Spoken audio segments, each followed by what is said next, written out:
What is going on, guys? It's Modded Warfare here, bringing you guys a bit of a breaking news update right here. So HackerOne, we finally have a new disclosure on HackerOne, not from the Flow, not from CTIRT, but actually from m00nbsd. Now, I kind of forgot about this report, but he did receive a $10,000 bounty for this back in September, I think it was. So as you can see here is a remote kernel heap overflow. So this could potentially turn into a jailbreak at some point in the future. I don't really know for sure if that's possible, of course, because it is a bit different, as you can see here, by the way that this is set up, by essentially going into the network settings and setting up their internet connection in a specific way, and then basically sending packets to the PlayStation while it's testing internet connection, which is very different to how things are normally done through the actual WebKit, through the web browser. So don't know exactly how that could be done. According to m00nbsd, it does say here that the actual exploitation will require a debugger, which he does not have. So he didn't actually, jailbreak the PS5 or a PS4 on a higher firmware by doing this. He just saw this vulnerability and reported it to Sony. So that's why this may not quite turn into a jailbreak. Potentially it might do. There's a good chance it could, but I'm not super knowledgeable about how these exploits are done, and whether or not this exploit compared to another overflow exploit is going to be doable or not, or it could be turned into a jailbreak. So I'm assuming it potentially can, but it looks like it may be a bit more kind of complicated the way that it's set up compared to what we're used to. So you never know. Give people like Slayers Gorvy and other people a crack at it, and perhaps we could potentially see a jailbreak on the PS5 or on a higher firmware for the PS4.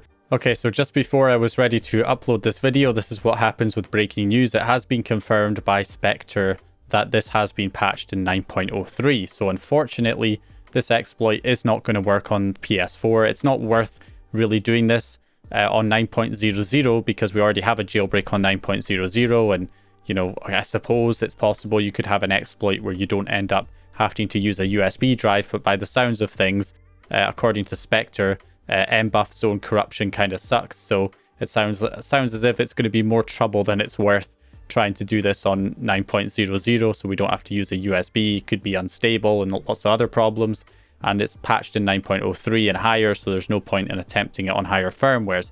So unfortunately, the only use case that this exploit seems to have, or this vulnerability should I say, the only use case would be on PS5 if it does affect PS5, of course.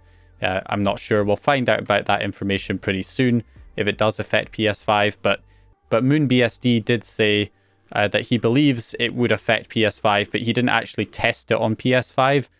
Where is it? It says somewhere down here. Possible RCE. I tested it on my friend's PS4, but I suspect that the PS5 is affected as well. But that hasn't been confirmed. So the only use case it would be for PS5. And if it's patched in 9.03, it's probably patched in 4.50 on the PS5 as well, which means that it would have to be 4.03 would probably be the highest firmware on the PS5 that's still vulnerable to this. If it is vulnerable to this, of course, we don't know as of the time of recording this video, and we could get an update very soon. So I'm not even sure if I'll put this video out, but I'll update in the comments if it's determined that it will potentially still work on PS5 or not. So I'll put a pinned comment down there, so check the comments section, because it might turn out that this vulnerability doesn't affect the PS5 after all, in which case it's unfortunately not really useful for anything, but you never know. It might affect 4.03 or lower on the PS5. There's still a chance. So yeah, just wanted to go ahead and give a little update on that. That's what I want to say right there. And I also want to thank m00nbsd for actually coming out and requesting disclosure, because we haven't had a request for disclosure, it seems, in quite some time. So I would definitely like to thank m00nbsd. I hope you all will as well, for actually requesting disclosure, so that we have something now to look at. So yeah, anyway, hope you guys enjoyed this video or found the information useful. If you did, please leave a like and subscribe. I'll probably have another update on this once we get some more info. So yeah, hopefully you enjoyed it, and I'll see you guys in the next one.